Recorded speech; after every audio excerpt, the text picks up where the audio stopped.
I'm Scott Cole from YourGolfSwingFix.com, and in this video I want to cover how to fix your shank. Now, the shank is caused by the golf club hitting the golf ball on the hosel, okay? And there's a couple different reasons why we end up hitting the ball with the hosel instead of in the center of the club face like we should.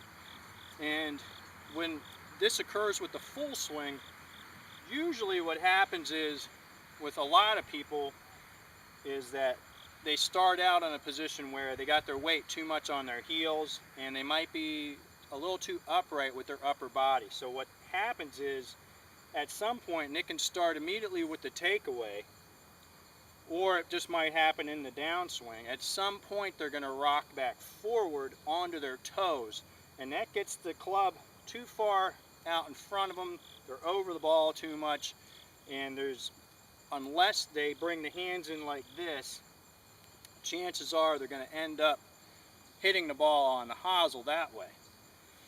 Another reason why people have a tendency to shank the ball is that in the downswing they might be changing their spine angle and throwing the hands at the ball and attacking the ball from too much of an inside-out position, inside-out path. And when they do that and throw the hands out at the ball again, they might hit it out on the hosel because they're attacking from too far inside and throwing those hands at the ball, and that causes them to hit it on the hosel again. So that's another reason for a shank. Another reason for a shank is, a lot of people get the shanks around the greens, and what happens is, if they're trying to hit any kind of a higher pitch shot or a flop shot or something like that, for one thing, they might be attacking from too far inside, and they end up, because they're trying to get the club face more open, they throw the hands at the ball, and again the heel leads, they hit it on the hosel, and they shank the ball. Another reason is if they're trying to hit a high flop shot and they just happen to throw the hands like that when they should be cutting across, they might try and get too far extended going forward, so they actually change the shape of their swing, catch it on the hosel, and shank the ball.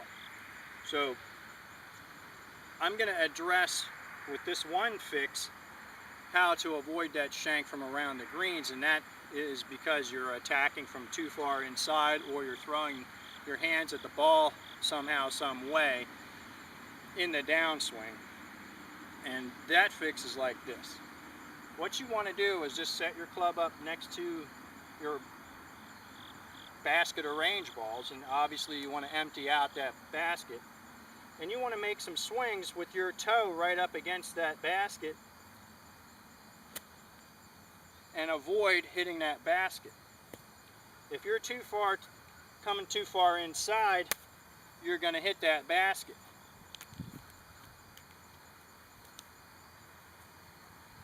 Even if you have a swing shape that's also, if you have a swing shape where you're trying to cut across it and hit that flop shot, and you end up throwing the hands at it, you're going to hit the basket that way too. So you just want to make some normal swings, little pitch shot swings,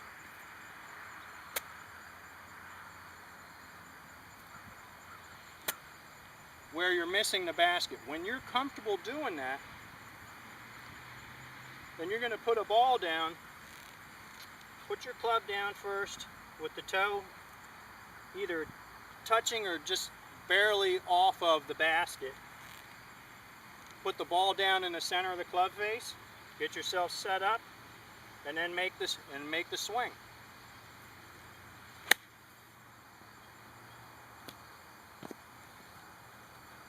So work on that particular drill to help you avoid your shank. Now, in regard to the full swing shank, you need to, in the first instance where you're rocking back and forth, you need to address your posture issue. So you want a better posture where the arms just hang naturally right under the shoulders, you're bent over more with a better spine angle and a flatter back. And you want to be bent with these, you know, anything from a short iron on up to a 5-iron, you're probably going to be at about 25 to 30 degrees bend at the waist. Let the arms hang naturally down, and you want to get the weight distributed right behind the balls of the feet. So you don't want to be out on the toes to start, and you don't want to be on the heels. So that's one thought as far as correcting that shank. And you need to maintain your spine angle as well throughout the swing.